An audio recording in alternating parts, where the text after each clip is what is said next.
আসসালামু আলাইকুম নমস্কাৰ হিন্দু ভাইহঁতে অসমৰ ৰাইজ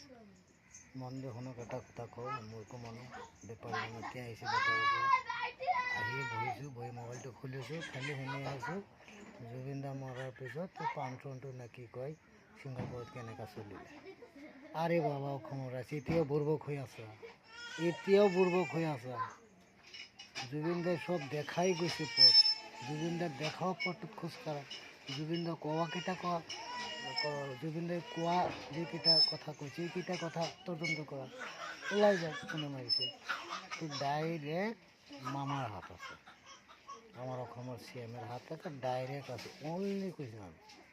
গ্যাৰাণ্টি বিশ্বাস নকৰে মামা আমাৰ তাত বহক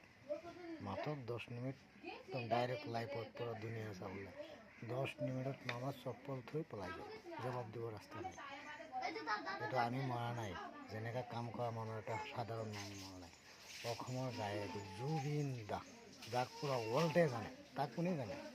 অসমৰ বাহিৰত আমাৰ হিমন্ত ছাৰ কোনে জানে কোনেও নাজানে